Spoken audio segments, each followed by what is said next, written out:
नमस्कार आमार चैनेले सबाइके अनेक अनेक स्वागत जानाई। आज आमी तोमादेर बोलबो सिंह बुड़ोर बुजरुकी गल्पटी। भिडियो शुरू करार आगे बोली, यदि आमार चैनेले नतून हये थाको ताहले चैनेलटा अवश्यई सबस्क्राइब करे रेखो। ताहले चलो आजकेर भिडियो शुरू करा जाक।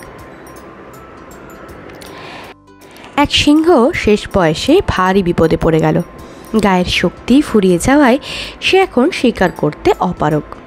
খিদের তাড়নায় সে একটা ভারী সুন্দর ফন্দি বার করলো মগজ থেকে। বনের পশুদের কাছে বার্তা দিল একটা, সে খুব অসুস্থ, প্রাণ যায় যায়।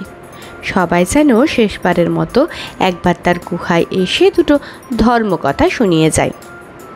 এতে তার পশু আত্মা মরবার পর শান্তি পাবে। তার কাতর আহ্বানে অনেক পশু সাড়া দিল। একে একে দেখা করতে এলো তার সাথে, কিন্তু এলেও কেউ আর ঘরে ফিরে যেতে পারল না। এইভাবে দিনকে দিন বনবাজারে পশু সংখ্যা হ্রাস পেতে লাগলো। ব্যাপারটা নজরে এলো এক শেয়াল ভাইয়ার। তদন্তে নামতেই জানতে পারল সেই ভয়ানক অভিশপ্ত গুহার কথা, যে গুহা পেটে পুরে নেয় বনের জীবজন্তু।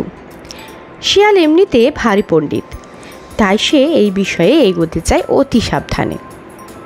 এরপর একদিন তদন্তের স্বার্থে সিংহের গুহার সামনে শিয়াল উপস্থিত হলো। তার উপস্থিতি টের পেয়ে বুড়ো ধূর্তটা তখন গলার স্বর মধুর করে তাকে ভেতরে আসবার সাদর আহ্বান জানালো। কিন্তু শিয়ালের চোখ তখন অন্যদিকে, আর তাতেই তার চক্ষু চরক গাছ। অনেক চার পেয়ে ভেতরে ঢুকে গেছে। তাদের পায়ের ছাপ এখনও স্পষ্ট, কিন্তু তাদের ফেরতের ছাপ নেই। তবে কি এটা বুড়ো পশুটার কাজ? সেই সব সরলমতিদের আস্ত পেটে পুরে গোটা বন সমাজকে এখনও বোকা বানিয়ে চলেছে। পুরো ব্যাপারটা বুঝে নেওয়ার পর শিয়াল চিৎকার করে বলল, তোমার বদ মতলব এবার আমি জানতে পেরেছি। এবার ঢাক পিটিয়ে বনের সব পশু জাতিকে সাবধান করে দেব। তারা আর কেউ তোমাকে ধর্মকথা শোনাতে আসবে না। আজ থেকে তোমার কপালে লেখা থাকবে চির উপোস। সেই সঙ্গে কুশল সংবাদ নিতে তোমার পেতে রাখা গুহার ফাঁদে কেউ আর পা দেবে না। নীতিবাক্য: সঠিক পর্যবেক্ষণে জানা যায় আগাম বিপদ।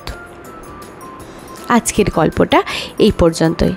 ভালো লাগলে ভিডিওটা একটা লাইক করো, বন্ধুদের সাথে শেয়ার করো। দেখা হবে পরবর্তী ভিডিওয়। আজকের জন্য টাটা।